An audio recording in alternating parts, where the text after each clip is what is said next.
Hello mga kagandang buhay! Buenos dias! At dumating na po ang ating silver truck. Kasama po natin ang ating driver na si Joseph alias Junard. Ay hindi, baligtad! Junard alias Joseph. Ang layo ng palayo, no? And of course, kasama natin ang ating pioneer na pahinante, si GR. Hi ka naman, GR! Huwag kang mahiya-hiya. At ang leader ng team, si Nalon. Kumusta ang biyahe, Lon? Okay, Ranam. Lugi. Huwag naman sabihin laging lugi. Ano lang? Recover. Recover lang. Recover. Ayan, mga kagandang buhay. Natawa yung ating driver. Huwag naman masyadong sabihin nating laging lugi. Magagalit yung ating mga viewers. Ano lang, bawi. Bawi lang sa pamasahe. Expenses saka naswelduhan lahat. Ayan. Pero mga kagandang buhay, marami na pong nabiling mga alagain sa Negros si Kabiang Roger. At samahan niyo po kami, bibili kami ng kawayan ngayon. Kasi di ba mas maganda kawayan dito sa amin? Baga, Adam. Makapal. Ayan. Yan po ang gamitin natin doon sa pagpagawa ng bahay ng ating mga bakang alagain doon sa Negros. So come on team, let's go!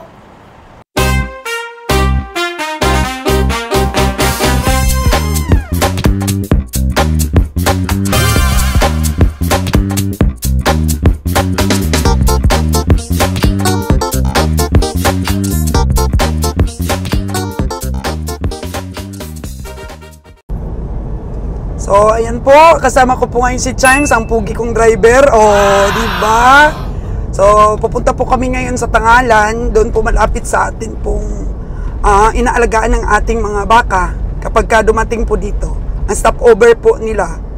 So, bibili po kami ng kawayan. Tingnan po muna namin kung merong kawayan doon. Kasi kung wala pong kawayan doon sa Tangalan, yung suki po namin mga kagadang buhay, is babalik kami ng Katiklan.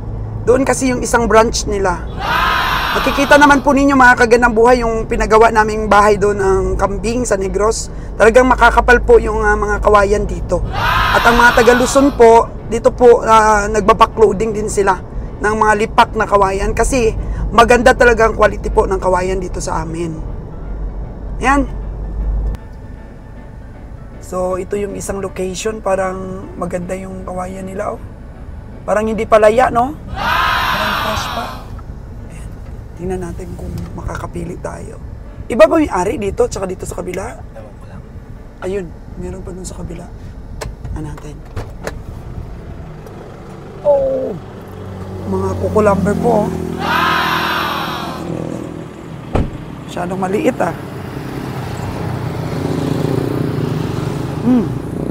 may ilan-ilan tayong makukuha. At saka parang maganda. Yan.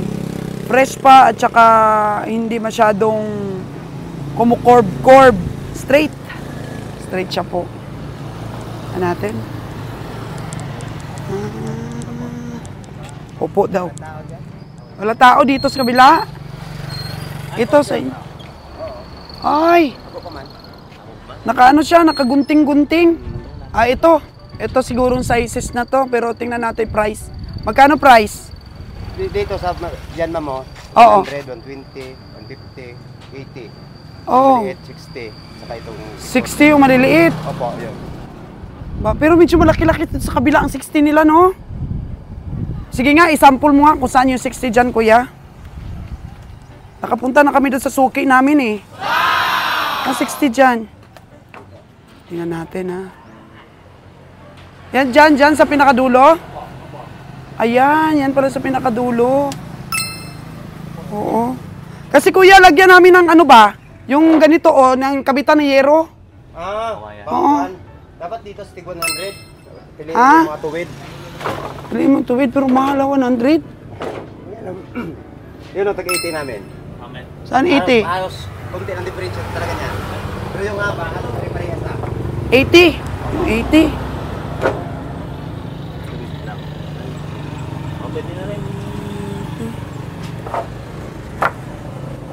Pero bibili tayo ng ganito, pang ganyan, Pang ganyan ba?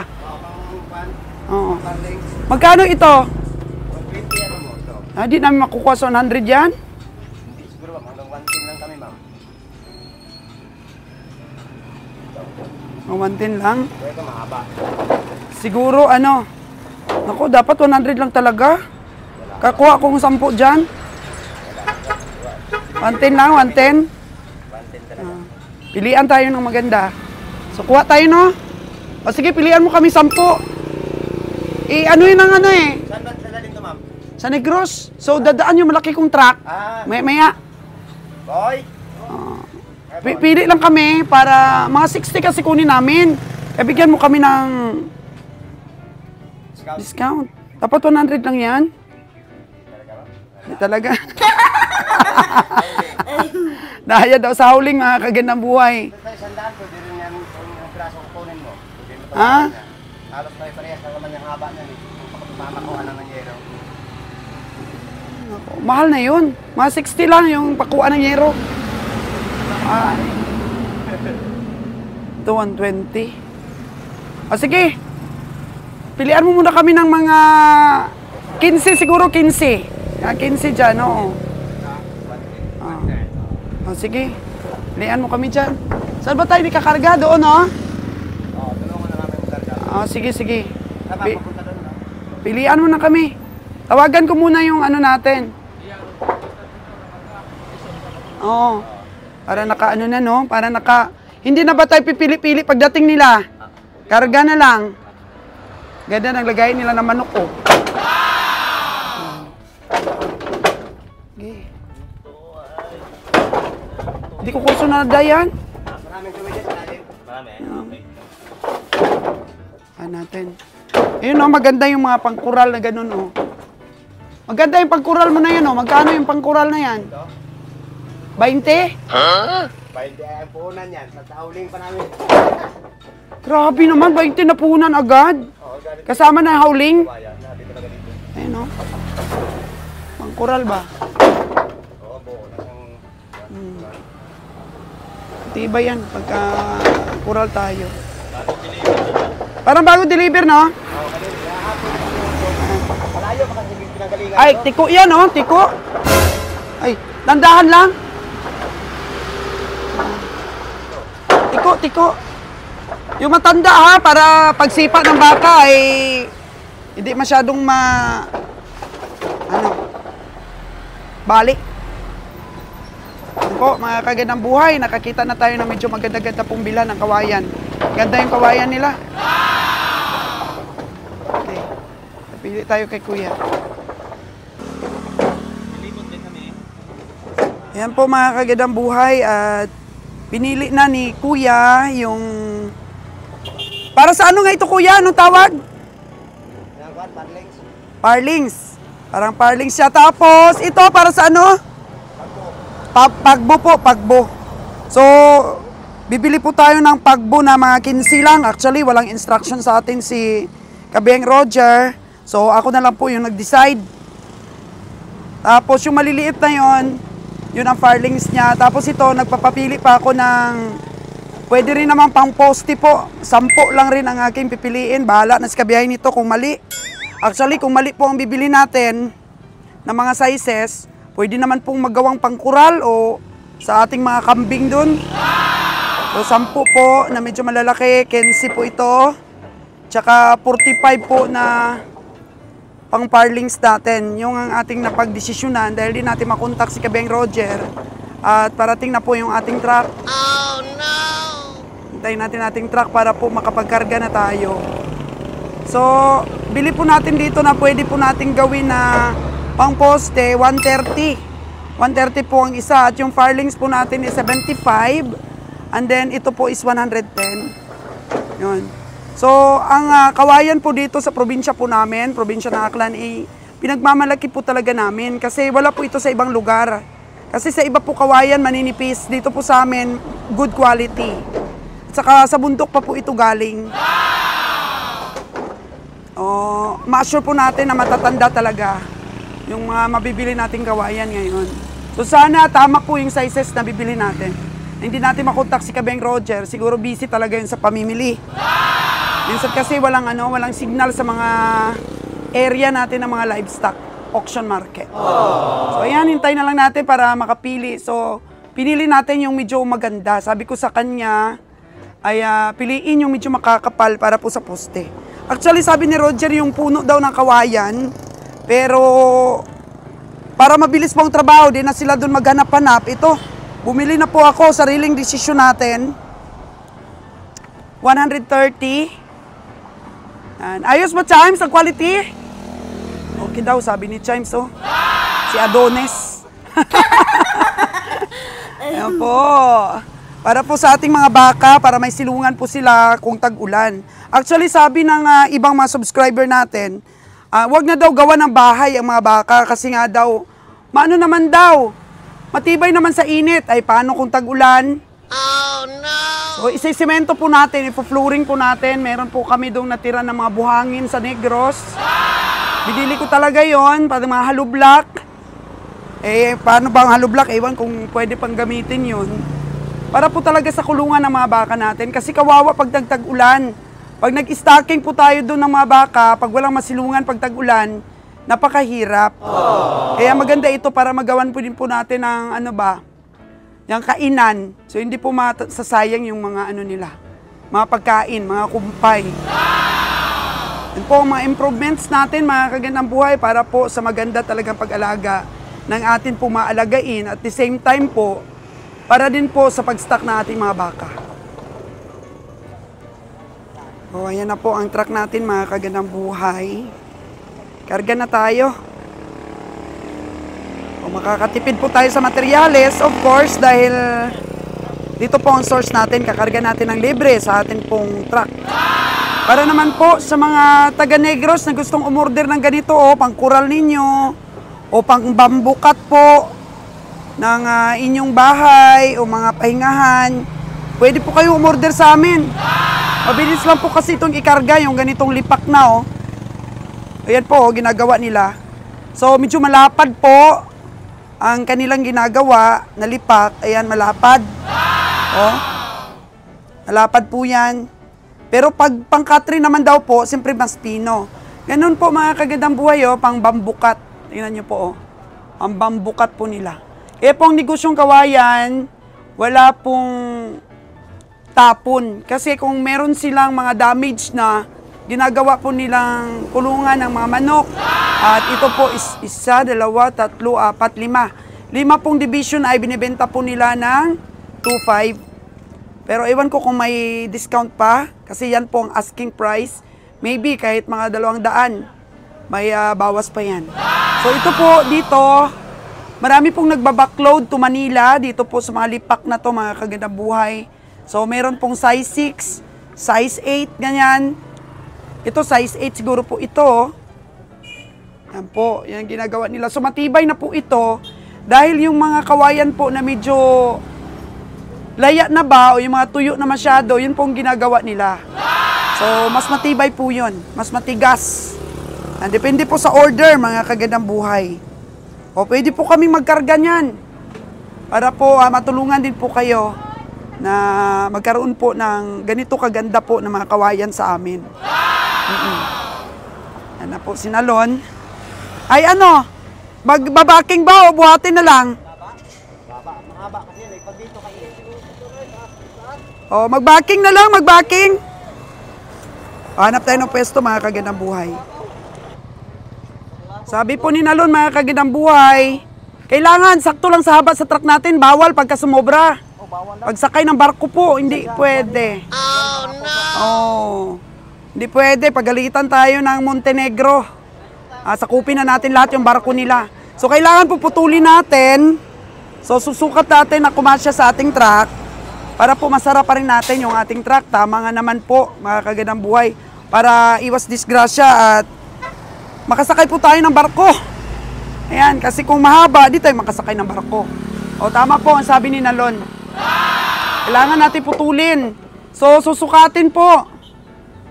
Wag pong mag-insakto talaga sa truck. Baka hindi naman po masara. Oh. Ayan po, puputulin natin. Bahala na magdugtong-dugtong si Kabeng Roger niyan doon sa natin. Pagdating doon sa Negros, bahala na po sila. Anong size? Anong size, boss? 30? 30? Sukatin mo na boss yung truck para sigurado. 32 ang target, 32, 30. 30. So ano lang, 28 lang. 28, 29 ah. Oh. Para makuha yun, tungkol lang naman yun. Sakto ang 30, baka hindi masara. 32 na daw niya, allowance ko ba? 32 galing na, 30, okay. 32 daw ang size ng ating truck, ang haba. Ayan, huli na lang natin. Pwede naman iyan ang rato, no? Sinadang palito ng truck, eh. Ayan po. So yan, ibabawasan natin. Oo.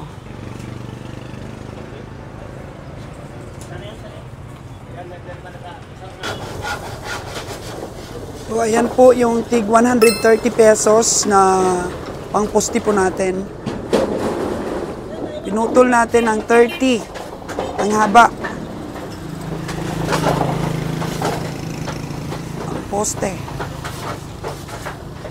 Ayan po, oh. 30 ang haba nito. Ang dadalhin ni GR. Punta na sa ating truck. Ang poste. O makapal po na kawayan.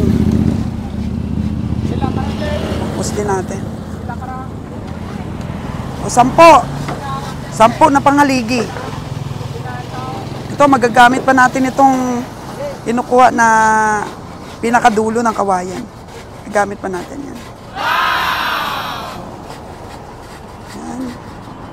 Para wag sumobra. Lista na ni Kuya para mabayaran natin. Dong, pila gani na dong ang inyo lipak? Ha? Size ang haba niyan? 5 feet, ma'am. 5 feet? Magkano yan? Ha? 200 ilang piraso? Oh, 50. Pero nung nakaraan, natawaran namin ng 180 yata yan. So, depende po sa usapan kung gaano karami yung bibilhin. Ang lapad, tsaka ang kapal. Kaya kung may mga project po kayo dyan, mga kubo o whatsoever, pwede po kayong umorder sa amin. Pamasahe po ang aming sisingilin para po sa backloading ng aming truck papuntang Negros. Diba? Sayang pa. Yan. Siguro ito size 8. Size 8 po yan. Oh. Size 8 magkano dong? Pila dong? Size 8. Anong size ito mahaba? 6. Size 6. Magkano? Meron pala silang taripa dito. Tingnan natin. Para may idea lang po yung ating mga tagapanood. Oh, ito pala. 5 feet bitlag, 200. 6 feet bitlag, 230. Ayan po yung kanilang presyuhan po, mga kagandang buhay. So, ito po yung mga siparlings natin na 75 pesos yung siparlings natin. Ayan, ulitin lang po natin. Tapos yung pang poste natin, tig 130. 130 pesos. Tsaga-tsaga lang po. Takbo-takbo lang tayo pag wala pong makasalubong na sasakyan. Unti-unti lang po ang karga natin. So, ito naman pong pagbo This is, ano ito? 110. 110 pesos. Ang pagbo natin. Yan po ang presyo. O papaputol po para papasakayin tayo ng barko. Huwag tayong makasagabal sa iba pong mga sasakyan. 15 po ito, times 110 ang bigay. Ayaw na ba ibigay talaga 100? Ayaw talaga po, mga kaginaboy. Yun na po ang pinakasagad. So, 10 na yung naano natin? 10 na yun? Pang-poste? Bilangin mo yung pang-poste kung 10 na. Yan. Pagbalik po natin ng Negros, mga kagandang buhay, pakita po natin ang ating construction para po mapangalagaan po natin at malagyan ng pakainan talaga yung mga baka natin. Kasi ano yun, pagka tag-ulan, grabe talagang putik po yung area natin. Putik na putik.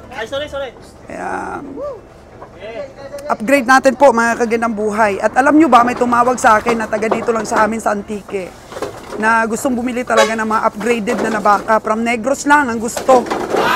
Kaya may nabili po si Kabayang Roger sa Bakong, which is yung Bakong po talaga, yun po ang malapit sa Dumaguete. Doon po galing yung mga similya ng Brahman. Ay maganda na ang lahi doon. May bull pong nabili si Kabayang Roger. 65K po yung benta niya sa taga dito sa amin. Actually, may bumibili na po dito sa Negros, pero sabi ko, priority ko po talaga yung ditong mga farmers para po talagang ma-upgrade namin dahil sobrang native pa po, pure na pure ang aming mga baka dito. Kaya yun po ang ating adikain po, mga kagandang buhay. Pagka marami na pong mag-aalaga dito ng mga upgraded, mga babae po na mga baka, siguro maging masigasig na rin po yung mga taga-Department of Agriculture dito sa aming lugar. Sabi kanina ng farmers, ayaw ko pong magpa-EI muna sa taga-Department of Agriculture dito sa atin kasi yung may na-EI nila dito, mas gusto ko talagang actual na nakikita ko yung baka. Na talagang Brahman, sabi ng ang farmers. Sabi naman doon ng taga-Negros, hindi naman po madali daw na magtiwala yung mga farmers.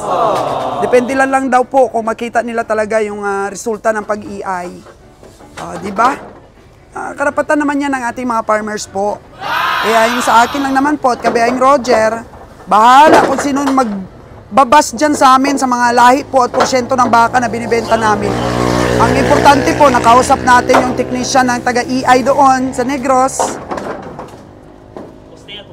At alam nila po yung genetics. Bahala kayo dyan magbabash tungkol sa mga 80% or 70%, 75% po ng mga genetics na sinasabi namin.